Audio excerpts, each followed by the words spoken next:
90 millions d'euros. C'est ce que le Congo a dépensé en 6 mois pour écrire 4 mots sur des maillots de foot européens. 3 clubs, 4 mots. Voici une enquête qui révèle tout le détail caché sur toute la corruption qui a apporté 0 touriste mais a dépensé des millions d'euros dans le Congo.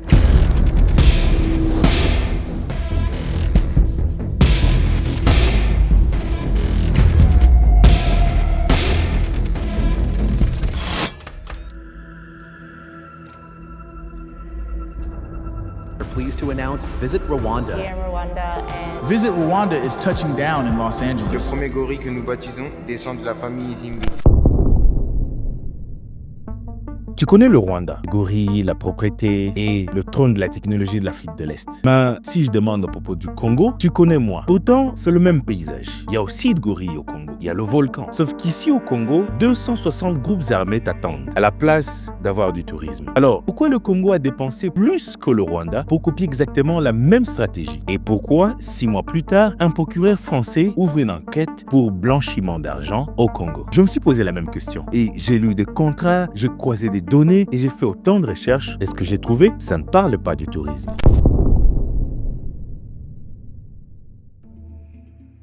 En 2018, le Rwanda signe avec Arsenal 10 millions de livres par an. Tout le monde crie au scandale. Un pays pauvre qui donne de l'argent à un club de milliardaires. Mais voici ce que personne n'a dit. Le Rwanda n'a pas acheté un maillot, il a acheté un timing. Entre 2010 et 2017, avant le moindre contrat de football, le tourisme rwandais avait déjà doublé de 201 millions à 496 millions de dollars. Le pays avait sécurisé ses frontières. Ils ont construit des routes, éradiqué la corruption bureaucratique jusqu'à 98%. Ils ont créé la Kagera Park, le Kigali Convention Center, le nettoyage mensuel national. Et Kagame a construit le produit avant de le vendre. Alors, Arsenal, PSG, Bayern, 32 500 000 dollars par an. Mais le Rwanda mesure chaque dollar de retour. Le nombre de visites, 1,49 million en 2025. Revenu, 688 millions de dollars. Chaque visiteur dépense en moyenne 460 dollars. C'est de l'ingénierie financière et pas de la politique. Et quand Bayern Munich rompt en 2025, le Rwanda ne pleure pas. Il signe avec Atlético de Madrid, le LA Clippers et le LA Rams.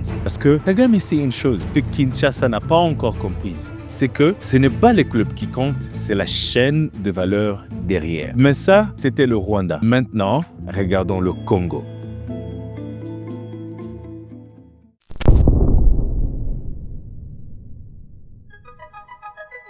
En juin 2025, l'AS Monaco, 4,8 millions d'euros sur 3 ans. En octobre 2024, a annoncé AC Milan, 14 millions d'euros par an, 3 ans, 42 millions au total pour un partenaire premium. Sauf que, regarde le maillot. Tu vois RDC? Non. Tu vois Bitpanda. Parce que, entre-temps, Milan a pris l'argent ailleurs. Ou alors, il n'a jamais vraiment encaissé. Parce que personne ne sait. Le club n'a rien confirmé. Et puis, le jackpot. En juillet 2025, FC Barcelone, 43 millions d'euros sur 4 ans, entre 10 et 11,5 millions par saison. Mais attention, ce n'est pas le maillot officiel de Barcelone, c'est le maillot d'entraînement. Celui que personne ne regarde vraiment, celui que Barcelone pouvait prendre à n'importe qui parce qu'ils sont en crise financière. Alors tu comprends, ce n'est pas que la RDC a choisi Barcelone, c'est Barcelone qui a décidé de sauver et régler ses comptes avec l'argent des Congolais. 100 millions de dollars engagés en 6 mois par un pays où 62% de la population vit sous les seuils de la pauvreté. Pas par un pays qui est riche, mais un pays qui est en guerre à l'Est. Pas par un pays qui est en sécurité, mais un pays où l'ambassadeur de l'Italie s'est fait assassiner sur la route qui va vers le parc national de Virunga, qui est censé être la raison du tourisme en 2021.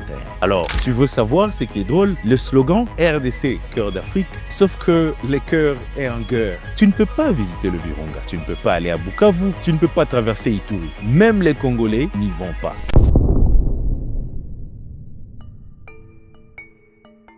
Deux citoyens congolais anonymes résidant en France déposent une plainte, pas à Kinshasa, mais à Paris, au parquet national financier. Blanchiment d'argent, détournement de fonds publics et corruption. L'objet, le contrat à Monaco. Pas pour le sport, pas pour le tourisme, mais pour une substitution simple. L'argent n'est jamais allé à Monaco, du moins pas du tout. Il n'y a pas eu d'appel d'offres. Il n'y a pas eu de budget approuvé par le Parlement. Il n'y a eu qu'une signature à un virement. L'avocat des plaignants, Hervé Diakès, utilise une expression qui devrait te faire frissonner. Logique des commissions occultes. Le propulseur du sport congolais. Le génie blanc. Excellent.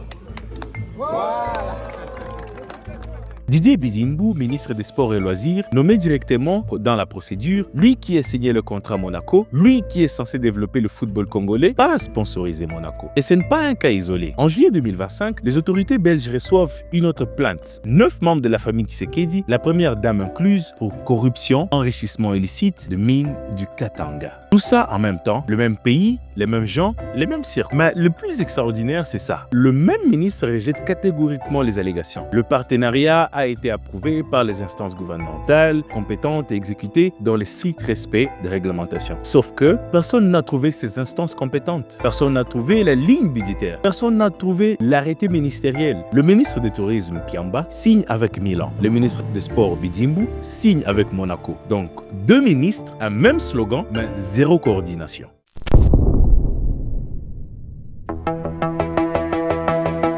Tu vois maintenant, le Rwanda n'a pas sponsorisé des clubs de foot pour faire du tourisme. Il a sponsorisé des clubs de foot parce qu'il avait déjà un tourisme. Kagame a construit la machine, puis a acheté la publicité. Le Congo a fait l'inverse. Il a acheté d'abord la publicité sans avoir la machine. C'est comme ouvrir un restaurant, louer des panneaux publicitaires sur une place publique et oublier de construire la cuisine. Ce ne sont pas des contrats de tourisme, ce sont des contrats de survie politique, signés en pleine débâcle militaire pour acheter une vitrine internationale que l'Est s'effondre, mais le pays fonctionne.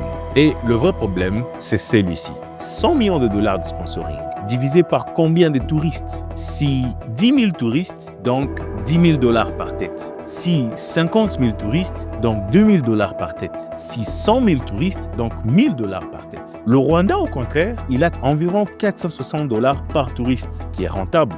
Le Congo, 1 000 dollars minimum par touriste, s'ils arrivent d'abord. Mais personne ne sait combien arrive. Personne ne mesure rien parce que ce n'est pas du business. C'est un simple détournement par le gouvernement congolais.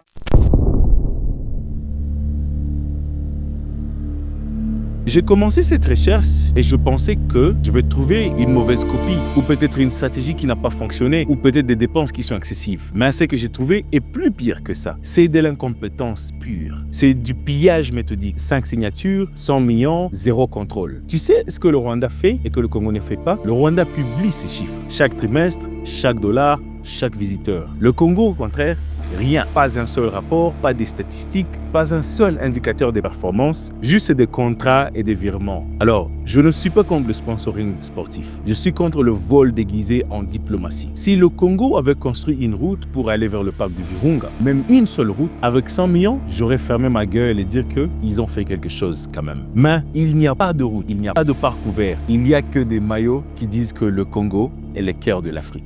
685 millions de dollars, c'est ce que le Rwanda a gagné en tourisme seulement en 2025. Le Congo, il n'a pas de chiffres à montrer. Alors, ceci est juste le début d'une série de contrats qui sont en train de fondre le Congo. Et la semaine prochaine, je vais te montrer un truc, la connexion entre ces contrats avec Barcelone et un autre contrat que lui-même a été signé la même semaine par le même montant, mais cette fois, ce n'est pas du foot, c'est du cobalt. Et ça implique Washington.